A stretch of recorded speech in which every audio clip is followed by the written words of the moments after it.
Word. Yeah, the One Way Show be on some more shit. Yeah. Yeah, man, them 90s, baby, man. We the dream team. Not really, but okay. Okay, all right. No, not really, but okay. You crazy. We were born in the 90s. We the dream team. We here. Your mic comfortable? Yep. Okay. Yeah, man. Let's get to it. Welcome back.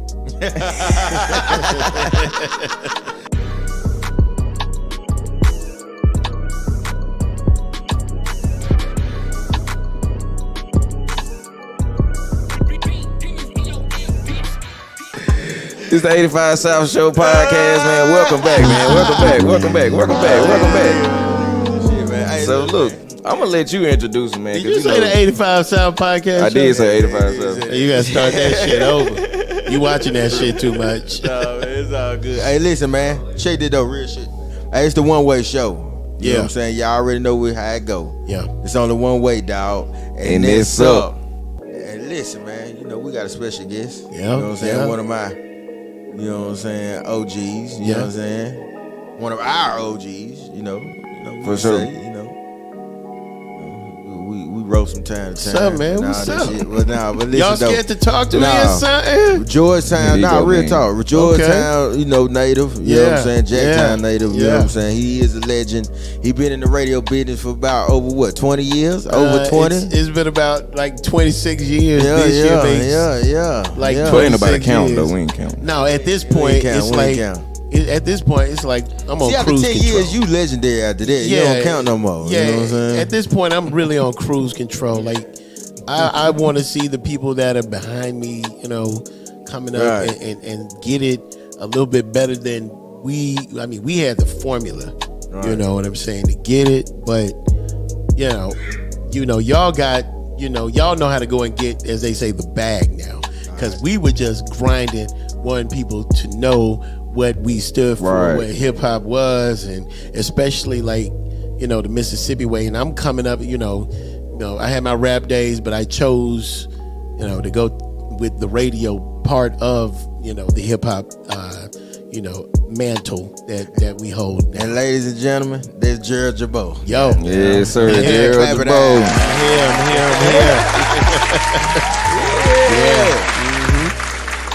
What the hell you been on, man? What? What the hell you been on, man? Man, I want to say, like, at this point, I've heightened my superpowers. I found the key that unlocks every power that I've obtained. I mean, I've had locked in me, and I didn't even realize that I had the power because I was just, on one situation. When I got the radio station, I was just like, radio. This is what I do. Not realizing that, I had the potential to do more. So now we've gotten to it. You know what I'm saying? We've unlocked the possibilities, and we know how to use all of the infinity stones. So that's what it is, And I always make reference to that because I'm a Marvel guy. So that's what I do. Man. Well, let's talk about it, man. We'll talk about so you have a fascination with comic books and animation, cartoons, stuff animation, like that. Cartoons. Where did that start? Like, where did that stem from? Well, when you're in school, you're going home from school and you're watching. In my time, it was G.I. Joe and Transformers, right? So, that's where fascination came from. I always thought I'd grow out of that, but the more and more that I got into it, like my mom could never get me to read shit. You know what I'm saying? I want to read shit for nothing. Not a wrinkle in time. Not nothing. I wasn't having that shit. Like, I didn't want to read nothing. But when I was listening, I was driving to school one day, and I heard Tom Jordan say, "Man, they found a way to kill Superman." I'm like, what the fuck? How they gonna kill Superman? Right. So that piqued my interest, and I wanted to know, Who the hell did kill Superman?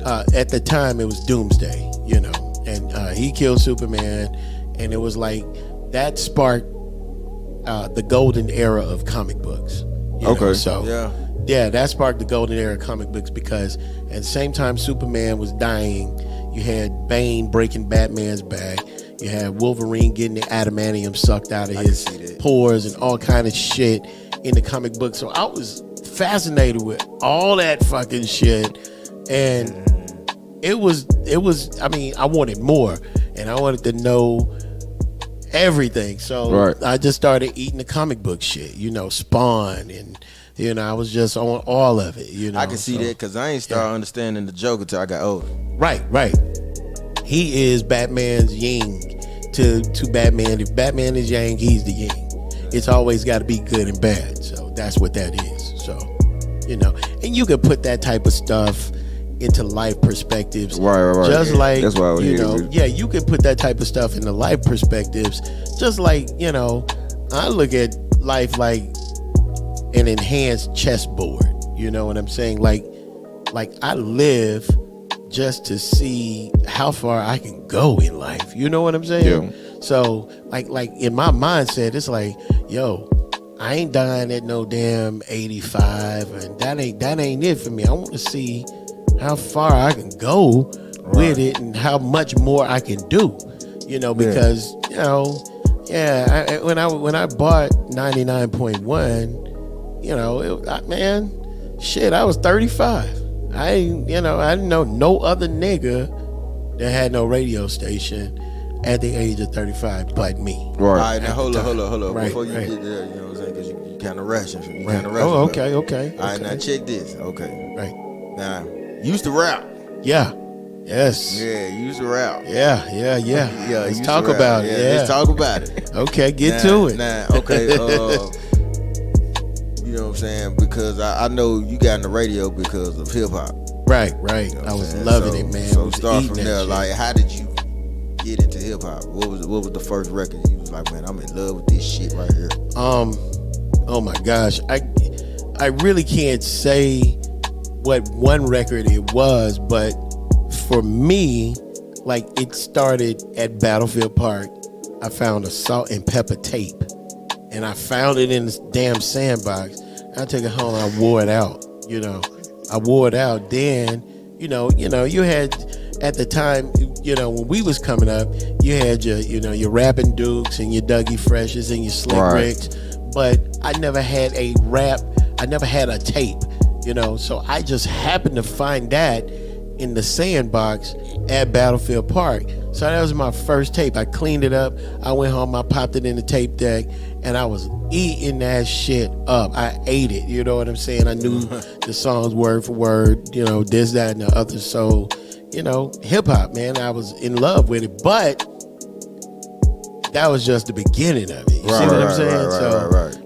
It was from Salt and Pepper to Kid and Play to Daddy Kane and Heavy D. I mean, everything was New York hip hop then. So you'd say for something like 87 to 91? It was a little bit earlier than that. I'm thinking more like 85, 86. Yeah, 85, 86. These, like I said, we had the Dougie Freshes and the Slick Ricks, and we was all, my cousins and people in my neighborhood that were older than me, they had those tapes then. So, if we outside on the block playing kickball and doing whatever we doing, we could hear that music going, like, with the jam on it, all the time. Like if you watch that scene in Boys in the Hood, you could just hear the bass line of don't, and you could always hear that. So, every time you heard that, you want to get out in the street and break dance and do all that. So, yeah, man, about 84, 85, that's when I started taking to a liking of hip hop. I knew it was there, but, when I found that tape in the sand, I was on it, So, yeah. So. You say about 85. So that was going into middle school, high school? No, I was still in elementary, actually, in 85. We're talking third grade, So yeah, you got into it early. See, this is the pioneering of what hip hop was. I mean, I came out fresh out the womb in 77. So, hip hop was there, but it was like, okay, it was just a New York kind of, thing. But by the time it started trickling down, we talking 80s, early 80s, the breakdancing era and all of that. So, man, yeah, that's that's where I started taking a liking to it, because my cousins, they was pop locking and shit, and I was right behind them doing it. So, you know, I wanted to do what they were doing, you know? So, headed up through middle school to high school, is that when you got into the rap thing? Right, now. Next story. See. All right, so, you know, go to the 7th grade, you know. I'm half-ass writing songs and shit like that, you know, but they like more like love songs, and you know, because it's me and my girl. And it's kind of like the epitome of I Need Love with, you know, with LL Cool J. So I'm writing shit like that. So I meet a nigga. Well, first of all, I see this cat walking around on crutches, and his name's Bailey Adams. And I see him walking around on crutches, and it's because when we were in the 7th grade, he got shot, you know. Yeah. So by the time we make it to the 8th grade, I'm still writing songs, and I meet up with him, and I'm singing my songs to these girls, and lo and behold, here come this nigga. I'm like, who the fuck is this? I'm trying to get my, you know, at the time, I'm trying to get my Mac on, you know. I'm like in the 8th grade, trying to get my Mac on. So I'm singing, and here he comes. He's like, I can rap and sing too. So the girls started listening to him and liking him. I'm like, oh, hell no. You know, I ain't going, you know. You trying to take my mojo. Yeah, he taking my mojo and stuff. So I'm like, who the fuck, you know? So what happened was, you know, and I'll always joke and say that he joined my group, but I joined his group, you know. I was like, yo, we need to hook up and do this together, man. I want to be in your group. So he was like, yo, all right, this talent show is coming up. And so we gonna do this talent show, and if we win, you know, you're in the group. So we did the talent show, and we actually won. Please the tell me you got a video. No, you know, like back then, you know, access to a camcorder was. I mean, out of here. Yeah, man. I mean, you're talking about shit, maybe, you know, $2,000, and it was one of these big ass handheld on your shoulder. Yeah, on your shoulder camcorder. And you put a VHS tape in it, right? And you make whatever you make it. You know what I'm saying? So it wasn't, you know, we didn't have that. We just had memories then. So we did that talent show. We won. We started, you know, writing raps and practicing, and we went to our first studio session in 7th grade. We put it down on tape. We was like, oh shit, we got a song. So like after that, 2 summers later, we come out with this hood anthem, and it was called Mississippi, Let Me Hear It. But we said Mississippi, Let Me Hear It. But in the joint, we naming every neighborhood in Jackson. Yeah. So, you know, the song, you know, at the time, the only station that was playing hip hop, and they were only doing it for 2 hours. It was 90.1. So, you know, you were blessed if you could, first of all, be in the studio recording some shit, you know, at that age. You know, we talking like 13, 14. But at the same time, you know, to be able to be in the studio at that age and spending money to do that shit, that was like a blessing, because everybody was like, you know, your moms then was like, man, having that shit, you know what I'm saying? You better get your ass in here and do your homework. Well, we had that, and then everybody that was already on 90.1, like we had to fight our way and just say, listen, man, just play our song. And you know, 3 the Hard Way at the time, they were running the rap scene at 90.1, and they was like, we gonna play this, this shit better be good. That's the look that they gave us, right? You know, so you know, they played it, and that shit was jumping to them, it was popping. And you know, so right then and there, we was the youngest cats like on the scene in the city, on some rap shit, on some hip hop shit. Right, we were, you know. And you talking about Prep, right? Yeah, Prep. Yeah. We was the youngest niggas in the game. Shouts out to he's still my best friend. I met him in 8th grade. You know, so we was the youngest niggas in the game on some rap shit. Like, you know, my parents, I would say I'm going over to Rick's house, or Prep's house. I call him Rick, but I'm saying I'm going over to Prep's house to spend the night. I get over his house on Saturday night, nigga, and we at a fucking club at age 14. We're at Inez's. We're on the strip. We're at the underground club.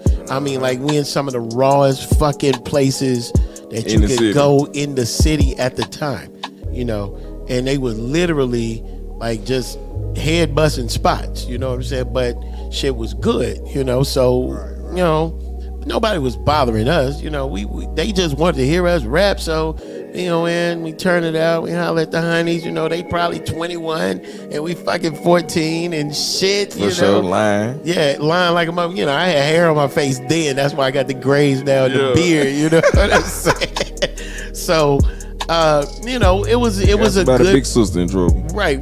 And it was a good like run, because, you know, before I started rapping, like in my neighborhood, like, nigga, I was holding up for myself. You know, I was fighting niggas in the neighborhood and, you know, duking it up. So, but I always held my own, you know. So your time was rugged too, man. Yeah, man. I always, you know, I'd never back down from anything. But I guess that's what made it good shit. You know what I'm saying? Because, you know, the cats that was fighting me, when they figured out I started rapping, then the attitude changed. The cats in the neighborhood that I was fighting, they was like, shit, we coming on stage and we're gonna get behind y'all and we supporting this. See, there's where the difference started. You know what I'm saying? That's where the support started. So if they doing this shit with us, you know, we was like, yo, y'all just stay in the crowd and hype this shit up and do whatever y'all do. And if they getting hype and the girls getting hype from the neighborhood, everybody else is crazy in the club at the time. So that's what that experience was like.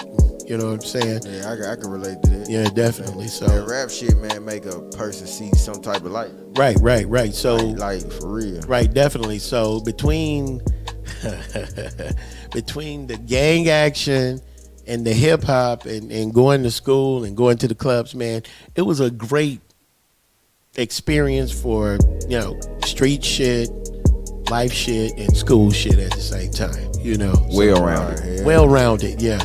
So if you were rocking in there, and people know who they are that was rocking with us back then. So master shouts out to them. We made it, you know. Yeah, for sure. I'm 40 something. And out of all the shit I've seen, I've made it. You know what I'm saying? Through life. For sure. Yeah. So once you got done with the not got done, but was it kind of a switch from the rap after you left high school, or was it what made you stop? Well, it was still in my spirit, but by the time I got to college, you know, I had work study, and, you know, I was just looking for a job. And at the time, my cousin, she was the program director. Yeah, I did. Definitely Jackson State represent, man. Bleed blue and white. So at the time, my cousin, she was program director at the radio station. She called me. I had a cell phone, you know, freshman year, actually in high school. You know, like, you niggas did not have. What year this was, though? Oh shit, this was 95. Niggas didn't have cell phones. No, ain't nobody had no cell phone. Niggas didn't have cell phones in high school. Fresh out of high school. Like a cell phone, you had a car phone. I had a car phone, and I could. It was compact enough for me to carry it around like a book. You know what I'm saying? So, you know, I just picked that motherfucker, and it was always on. So yeah, I could pick that bitch up. You know, I was stunned with it too. You know, I stunned with it because at the time, you know, during the week, you know, the phone calls was like 35 cents a minute. You know, it wasn't always free like it is now. You just jump on your phone and call. Every time you picked it up and dialed a number. Did y'all have like free nights weekend back then? No, we had free weekends, and the weekends would start on Friday night at 7:01 p.m. right, and end Monday at 7:01 a.m. The nights and weekends started free nights, free weekends started maybe like 2000, 2001 from what I remember. Yeah, so, but if you use that motherfucker in the daytime, you're still paying 35 cents, you know, so. Yeah. So, yeah, man, I had a cell phone on campus, and, you know, I was, you know, my cousin, she was like, you know, I want you to come work at the radio station with me if you ain't found a work study. So I do this. I have no idea what the hell I'm doing. And there are 4 other students in there, and they giving us opportunities. It's like, okay, you got to say this little line and come on air after this song goes up. Everybody fucked it up except for me. And I was like, oh shit, I did that? You know what I'm saying? I can't believe I did it. So, you know, my major at the time, it's political science, man. Right. I never tell anybody I got a political science degree. I do, but I always was at the radio station. Right. And, you know, I was there at the radio station so much, I was skipping class. And my cousin that hired me, she ended up telling my mom. My mom was like, yo, you want to get this shit together? You know, you're going to have to leave that radio shit alone. So I cleaned myself up. You know, I started going to class, this, that, and the other, blah, blah, blah. Made it through that, you know. But every job that I had, I've always had a job. And I probably, at the time, I get a job, I quit. Get a job and quit, but I always went back to radio because it was what I knew how to do best. Right. So, you were more happy there too, huh? Yeah, I was always happier there. You know, I always happier doing radio. So, you know, if you want to fast forward, you want to talk about how, you know, it happened. Yeah, talk about it. Talk about you know, fast forward to 01. I'm fresh out of college. You know. There's this new radio station that comes around. I got one question before you get into that. Did you have any teachers that was really influential as far as getting you into radio or pushing you through Jackson State to finish so you know where you wanted to go? Nah, man, because I was supposed to come out in 99, but I came out in 01 because I was just like, let me just get the hell out of here. You know, I was, you know, niggas was on some Magnum Cum Laude. I was on some Thank You Laude. You know what I'm saying? I'm out. I'm out. You know what I'm saying? I'm out. So that's where I was. I feel him. You know, so I was like, let me get the fuck out of here. I will when I got that motherfucker. And man, I had the opportunity in 01 to go work at a radio station, and I got that opportunity, and it was hip hop because station on campus is a jazz station. So, you know, so I'm in hip hop radio now, you know, but when I got there, like, I'm thinking like, oh shit, I'm about to be on the radio now. So it wasn't that easy for me. So when the guy that brought me in, my mentor, little homie in the Regal. Now, if you want to say teacher, definitely he was my teacher in the radio game. Little homie in the Regal, Steve Poston. Man, they taught me so much, but they made me earn my position to be on air. Meaning, like, you know, when I got in there, I literally thought, oh shit, I'm gonna have me a radio show. Well, it didn't work so much out like that because I was doing do boy shit, gopher shit for 2 years long. I did that shit for 2 years, and I took all the, you know, all the shit talking and abuse, and I wasn't even tripping on the shit because I felt like it was initiation to make sure, you know, this nigga's gonna do what he says he's gonna do. You know, at the time, you know, y'all got it easy now because, like you, Murph, all you got to do is bring your board and you got your songs loaded up in your board and your computer. Yeah, I heard about them crate days. Yeah, crate days. Yeah. They're talking about carrying maybe 10 crates into Freelons, carrying a heavy ass like a 200 something pound amp into Freelons, rolling speakers out, all kind of shit, and waiting until the club shit was over to, you know what I'm saying? And at the time, I was cool with it because shit, I'm getting into Freelons for free. You know, at the time, I'm feeling like I'm VI, but at the same time, I'm telling people, I work at 97. I work there. I wanted people to know that I work there. So next time, nigga, you see me, I'm gonna be on the microphone, rocking the microphone while this motherfucker is back here playing this music. Right. And I talked that shit into existence. And when I got my opportunity, I humbly did what I had to do. You see what I'm saying? Right. But I talked it into existence because I wanted, you know, I wanted to make shit happen, you know. So, you know, man, when we first got into 97 working, you know, it was me, Mr. and Quasi, and another guy, Nickel G.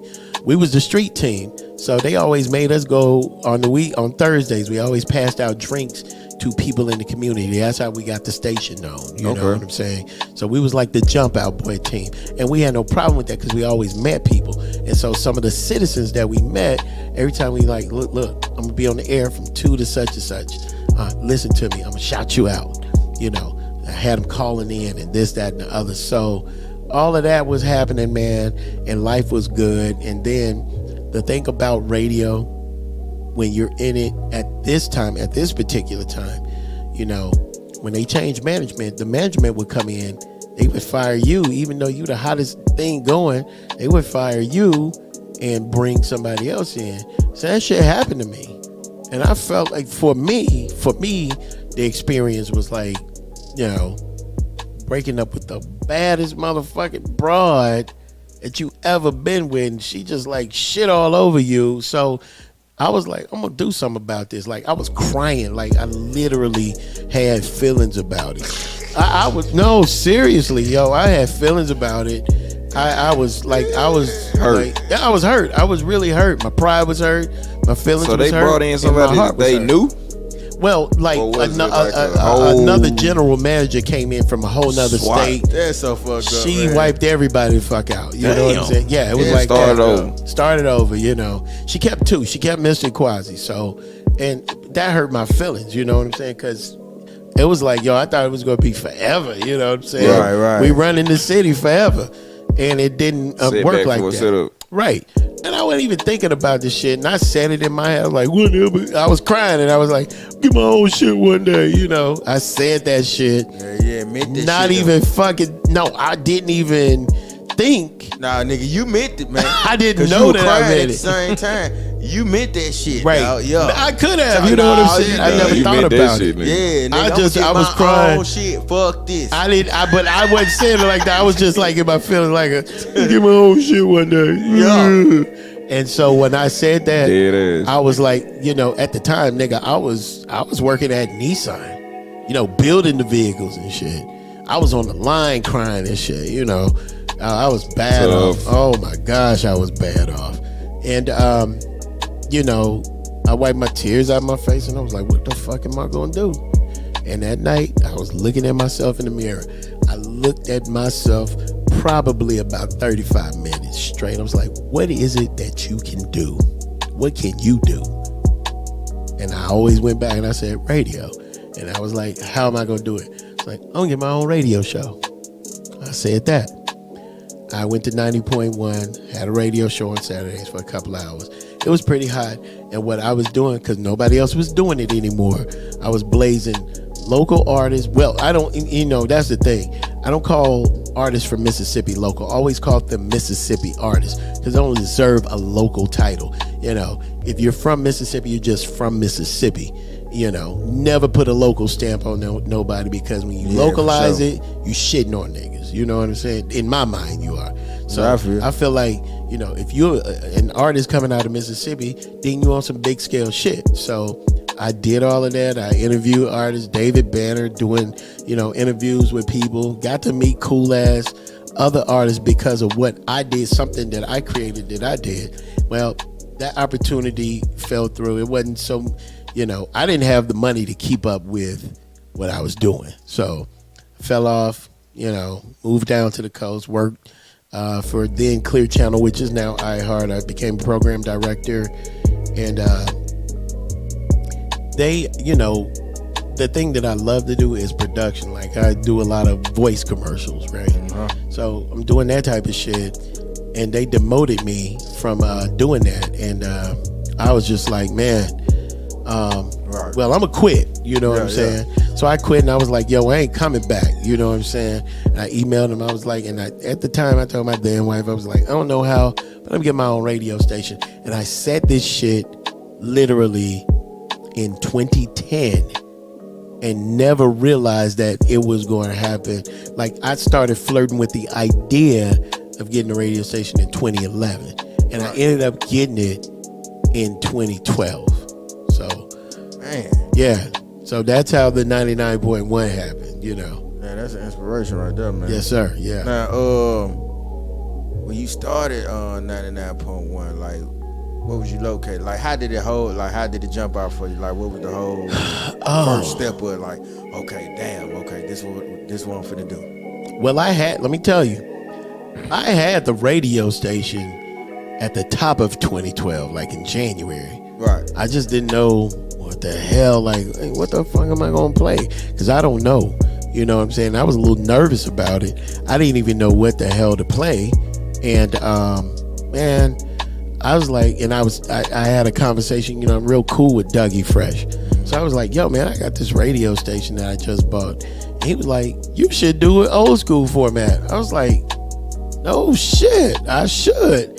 And that's how the format happened. You know, the old school hip hop. Fresh gave you the formula. Yeah, we had a long conversation. He gave me the formula. He was like, yo, you should pay homage to old school artists. And I was like, shit, man, that's a great idea. So, and that's pretty much how it happened. So, yeah. Okay. Damn, man. Yeah. And that was around early 2000s, right? No, that was 2012. That was 2012. Okay, 2012. The station and shit. Yeah. Yeah, man. So you acquired. When did you first acquire B-Day? I had it in January of 2012. Like, I had it around my birthday. Okay. Yeah, but I launched it in April. I had a whole fucking radio station, and it was playing some bullshit, you know, like country music. No disrespect to country, because I'm a fan of some country music. But, man, you know, I let it ride because I didn't know what the hell to do until you missed that part when you stepped out, you know, and I was talking to Dougie, and he was like, yo, you should do it old school hip hop. So that's what happened. Man, how you link up with Dougie Fresh?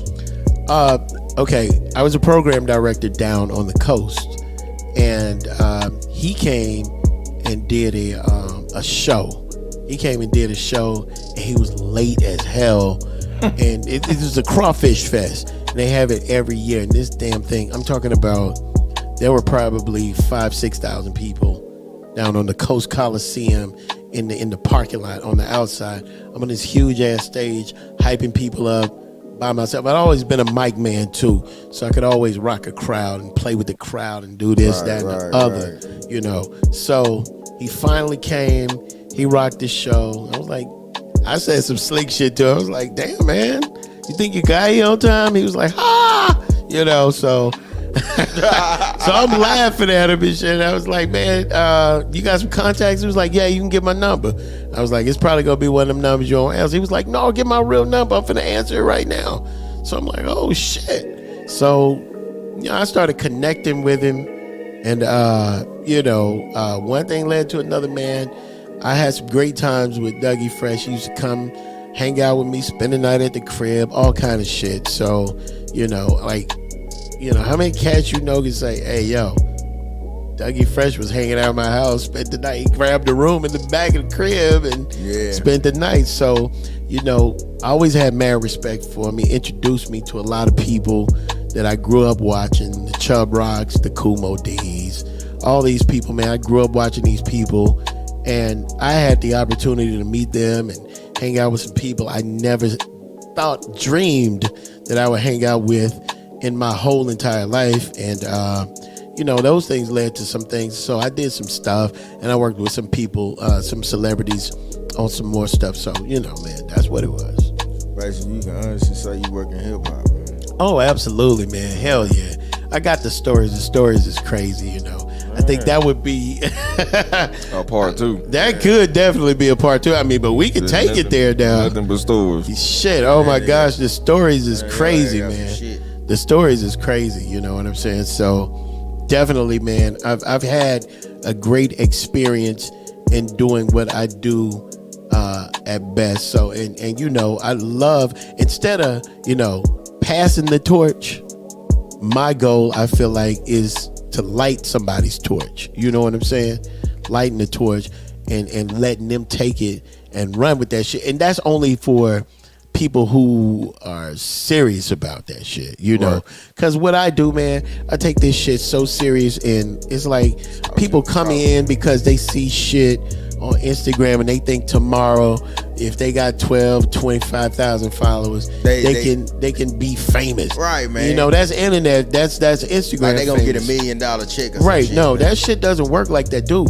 I've been doing this shit for 26 years, and I'm just getting to where I need to be. I'm 44 years old. I'm just getting to where I need to be. You know what I'm saying? And it's not gonna be. You know, I see people flying by night and they give up and because they don't understand what this shit is. I mean, this shit is like, if you put it in your head, I'm in. You know, you got to be in. You know what I'm saying? You got to do be everything. You know what I'm saying? You got to take some L. You're going to take a hell of a lot of L's. And they're not going to feel good. But the ones that you get when you win, they're going to make you be more appreciative of it. You see what I'm saying? For sure. Yeah. So if you had to give advice to somebody that wanted to open their own radio station, because I've never met nobody, especially around black and around your age. Yeah. When you said you acquired the radio station at 35. 35, right? And that probably was the youngest in the state, maybe the southeast region. Yeah, right? yeah. So what would you tell somebody that really wanted to get into radio as far as either being a personality or owning their own? You know, if you are a personality, because now here's the story in that too. I'm used to being behind the mic. You know, I'm used to rocking the mic. I'm used to being on air. I had to learn, a key word, I had to learn how to be a radio station owner. You understand what I'm saying? So that means learning how to sell advertisements, learning how to be on the air at the same time. Like it doesn't. I mean, like I got you guys now. Y'all got it. You know what I'm saying? Y'all torch is lit. Y'all got this shit. So you have to be everything for a certain period of time until you get the right people that's gonna work with you and stick with you. So right. That's what it takes, man. And it's more than just I'm gonna be on the radio and thinking this shit is fun. It ain't fun like that. You do this like what we do, like when we're in here and we're on the radio and shit seems fun and laughter and all of that. Well, before all of that happens, what about the commercials that we have to cut and produce and all the shit that we have to think about before we get on air? When we get on air, that's like a relief. That's like, okay. Right. The bullshit begins after all the hard ass work. That shit over. So I created my work environment to be flexible for the people that work here. And I never say that people work for me, because people work with me. Right. You know what I'm saying? And to make that a fair and decent work environment, y'all get to do y'all thing up here. I never trip on anything that happens, because y'all know where to y'all know how far to push it. You know what I'm saying? Of course, yeah. Here we push the envelope, but we ain't gonna go overboard. Right. So We know our boundaries. Right, there you go. So yeah, man, we at this point we're having fun with it. I wouldn't change it for the world. I never believed that I'd be this far in doing what I'm doing, man. So So look, I mean, we believe in giving people their flowers while they're here. Man, I've been with the station almost 4 years. Yeah. And I remember the first day I came, Gerald has actually relaxed a lot, man. I don't know. Well, because you've been on Gerald. When we first came in, Gerald was a complete asshole, bro. I'm not even gonna lie. Man, we walked in the room, he had on some shades, he just standing there. And I think Marie was the one that was talking. Yeah, she was. And she was doing all the talking. We just standing there like, why is this nigga just standing here? Was I standing up or was I sitting down? Nigga just standing there. Bro, he had them glasses on, bro. He was just standing there looking, bro. Marie got done, Jerry gonna say, so what's the 5 pillars of hip hop? Like, bro, she just told us this shit. Yeah, he like, fuck then this. He was like, he started looking at folks. And I swear to God, that man said, is y'all in or are y'all in? And so everybody was like, yeah. some kind of way, me and A+ stayed back with Jules. Yeah. And Gerald was like, them 3 niggas over there, not gonna make it. This nigga is an asshole, bro. But you know what I'm saying? We pushed through. You know what I'm saying? We had the street team. You more than anybody. You know what I'm saying? I stayed through. Yeah, you stayed through. So you know you. And it pays off. But I understood. You know, I grew up in an era where I understood what it took to get to a certain point. Like, right. You know how, let's just say you go into a fraternity and it's a hazing process. It's a reason for the hazing. Oh, absolutely. Like, it's not to devalue you or anything like that. You know, it's really they just want to see put you through the test. Like, are you gonna really stick through this? Through all these different trials and tribulations, and you know. That's how I was when I got signed. You never had nothing but love for us. You know what I'm saying? I appreciate it. And always wanted to push us to the next level. Still push us to the next level. Yeah, cause you stay on us still. So. Yeah, cause I can't see that's the thing. People think that I'm an asshole because I'm like I'm gonna take you out of your comfort zone. You can't be in a comfort zone fucking with me. You can't, because if I feel like you comfortable, like I feel like, okay, so if you learn this today, bro, I'm gonna tell you what that man used to do to me, bro. We'll be in the station, Gerald be like, start talking. He'll just start pointing that shit. Look, he'll just start pointing that shit, bro. Talk about that paper towel right there. Okay, talk about that speaker. Talk about that pencil. And I'm talking about, bro, I had to talk for like 2 minutes straight. Yeah, because just randomly, like, but just, now, just pointing this shit, like, now you they do made it with me go home and watch movies. Yeah, nigga, I had to go and learn the 5 pillars of hip hop. I had to go and research different people. Like, they put me through the ringer.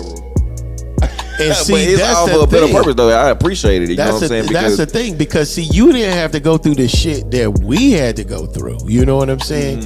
Like, we had to know all of that. You know, we knew it coming up, but like, if somebody that we saw on TV was to get in front of us and they challenged us and they asked us some shit, like, nigga, you know, I know. I'm sitting in the car with a Dougie Fresh who knows all of James Brown, all that old school shit. So, nigga, you know, they sitting in the car listening to old ass tracks. And I'm like, okay. And see, you got to learn people if you're going to deal with people. Like, if I go to an oil company and I'm at the oil company, this is a lesson. If I go to an oil company and these niggas say, we're going to pay you, I'm just saying, $1.5 million a year, right? They say, we're going to pay you $1.5 million a year. Well, if they interviewing you, there is some shit that you're going to have to know about the execs, about the company, and all that shit. Right. You just can't get in there saying, yeah, I want the job, man, I'm going to work. It don't work like that, because people want to know what you know about them. And if you don't know shit, they're going to be like, oh, okay, we'll talk to you later. You know? So there's some shit that you always got to know and understand. Hip-hop is a real live business. It's a business, and it's a 50-year-old business now, and it's got history. And I think that any and everybody that's coming into the game, they should know the history. Like Juvenile said, man, 90% business, 10% talent. Yeah, it was before Juvenile saying that. But too, I'm just saying, I'm just quoting from him. Yeah. Well, yeah, I think that's what attracted me to B-Day. Right. Just being connected to the history. You know Right. Yeah. Because, I mean, I feel like I could have went to any radio station, but B-Day really attracted me. For one, black owner, and I can talk to him.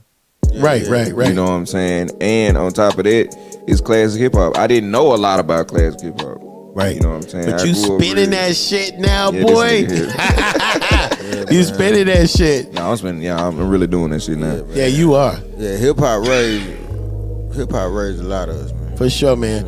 But see, if you're gonna be a part of it, you gotta know some history, at least. You gotta know the history. Oh, yeah. I don't give you a gotta fuck. know that shit, man. Even if you don't just know it in depth. Yeah. No, you gotta know something. You gotta know something, man. You know, so man, I mean, this I definitely appreciate the flowers that y'all giving me, because they smell great. You know what I'm saying? The flowers smell great, man. They don't smell like fart and shit, you know, so. I did a little bit. No, you farted a little bit? Goddamn. But yeah, man, No, man, I definitely appreciate the flowers. So yeah, for sure. For sure. So look, we gonna go ahead and wrap this up. Word. Yep. You know, we definitely got to do a part 2 with Jabbo. We gonna give us some in-depth stories about the city, stories about his travels all throughout the United States. I know he done went to some crazy places, did some crazy, some stories. About him and out the country stores too. Yeah, I got some. Yeah, definitely. We need to bring him up here. Oh shit, we gotta bring him up. You gotta bring Marquise We gotta up put here. them in a room together. And Oh see what's shit, going on. man. We got so many fucking crazy ass stories that we've done and come across. It's definitely a time for the part 2, because see, we can go as long as we're going with this interview with part 2. Oh, I already know. Yeah. Even longer. Oh my gosh, man. So look, it's been another rendition of the One Way Show podcast. Yeah.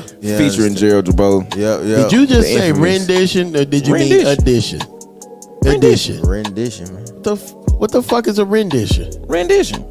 It's a re-indition. What the fuck? You meant an addition, another addition. Rendition. I don't get it. I don't get that shit. You don't see. Now Man's I gotta on get in one your way. ass.